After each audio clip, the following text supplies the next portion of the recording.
Welcome to Drew Code Sports Talk. I am your host, Andrew Wright. Over here is my co-host, Cody Johnson. Sorry, folks, about couple of weeks now. I had a minor procedure. Don't worry, you two. He flatlined for about 10 minutes, but we brought him back, you guys.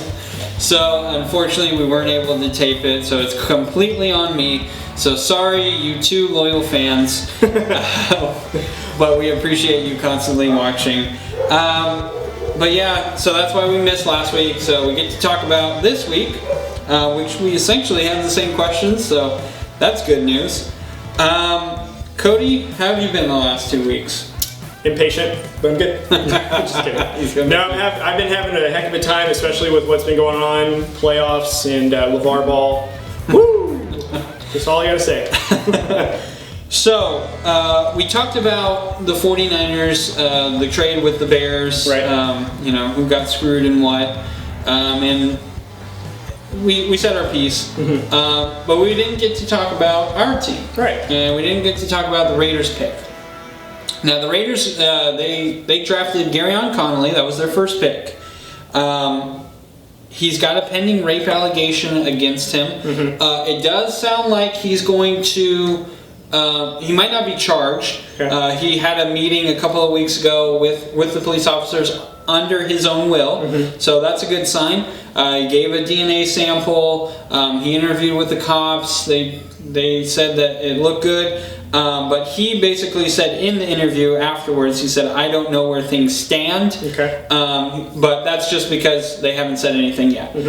So anyway, Gareon Conley, that's the Raiders pick. Was it good or was it bad?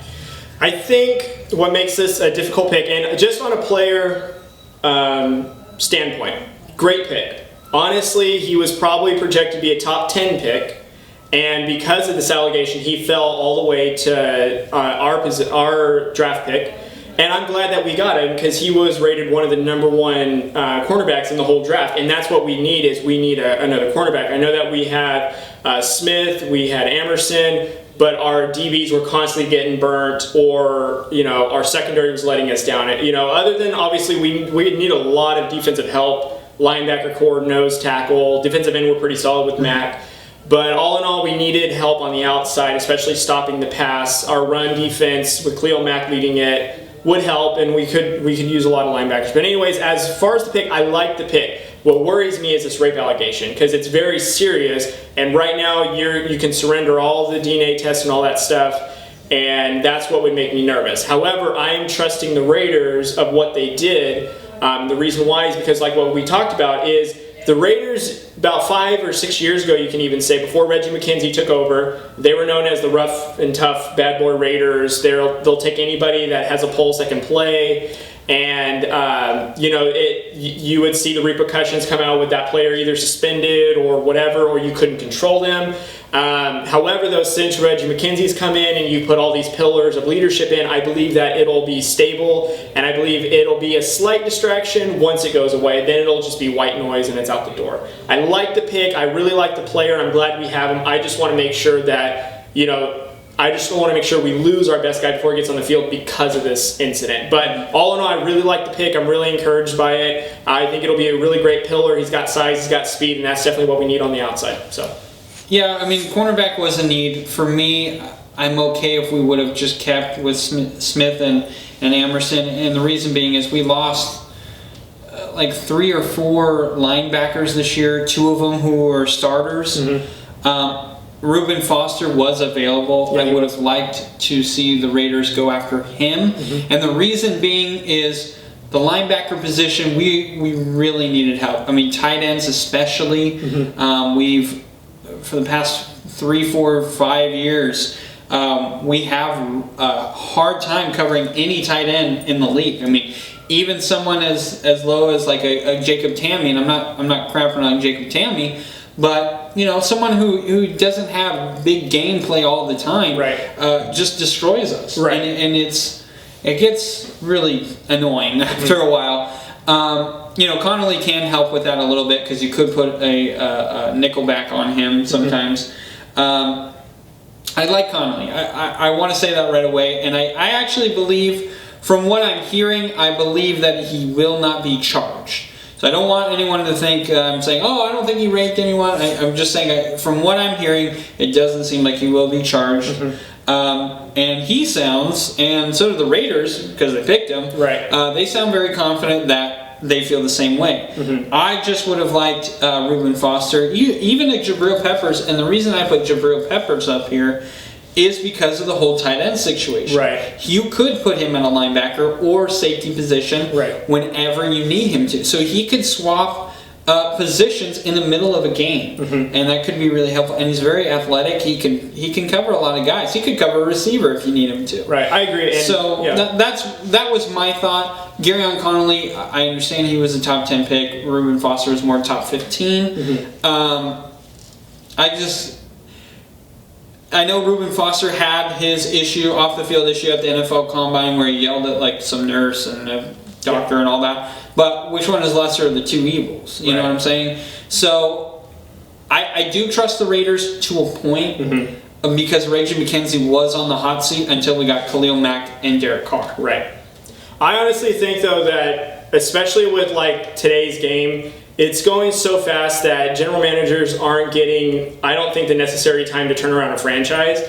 Like if you look back into the days when like that it took a team to get turned around from terrible to great, it took like 3 of those years was just to clean out house to get who your personnel was, another 2 more years to get them to adequately start doing the playbook, getting to know each other, actually playing for each other, and then by year 6 and 7 is when you started seeing it all come to fruition. Nowadays they're expecting year 2 to be the big big jump. And you know, like what we talked about earlier with the San Francisco 49ers pick, when they had Jim Harbaugh, literally their first year they went from mediocre to great for 3 good years, and a fourth year they say was a down year, but they still went 8-8 that year, and that's, most teams would kill for 8-8 around this time, like Cleveland Browns, for example.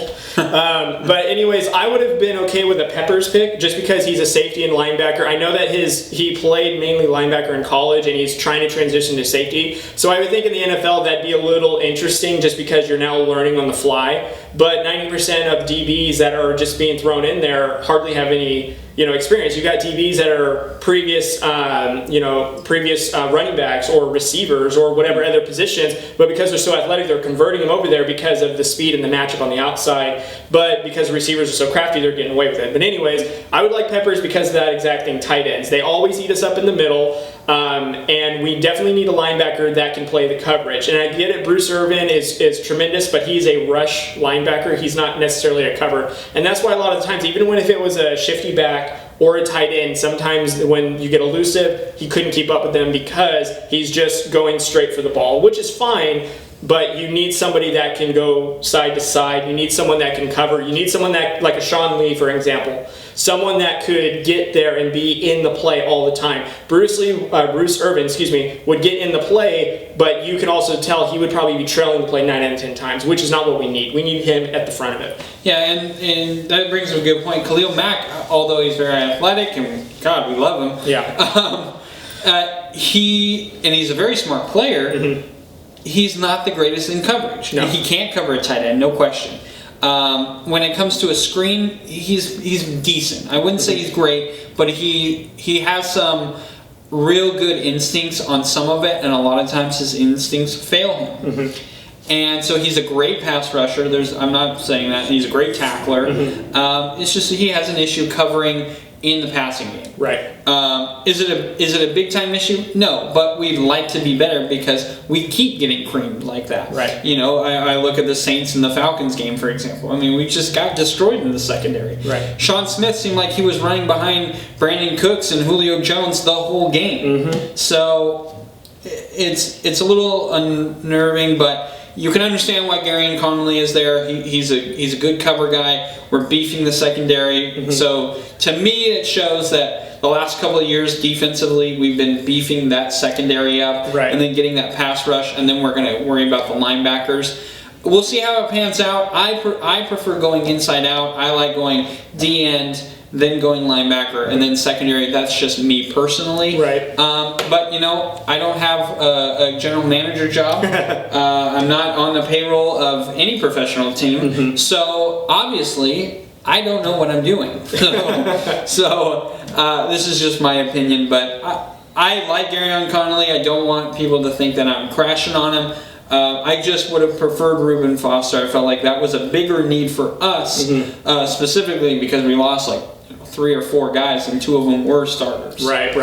So we'll see how this plays out. I mean, I'm really encouraged. The only thing I'm really kind of nervous about is that Conley as a rookie, obviously as being, you know, our first pick, he's going to be thrusted into the starting lineup. So I just want to make sure that he's prepared with the big matchups, such as, especially like when we have to go head-to-head with the Patriots, you got Brandon Cook there, who cooked our secondary in the first week when we played the Saints. Luckily, we beat them in OT, but close game though, and Cooks went off for a 98-yard dash on Smith. And so Smith is he reminds me of Aqib Talib in a sense. Like, he's got size and he can kind of lock you down, but once he gets behind you, he's not going to catch up. So, but anyways, I'm really encouraged. Hopefully our defense takes a step up. Well, thank you guys for joining us. This is our first video in 2 weeks, so I'm really excited. Please follow us and subscribe to our YouTube channel. Excuse me, wow, I can't think. It is Drew Code Sports Talk. That's Facebook, Twitter, Instagram, and our YouTube channel. Thank you.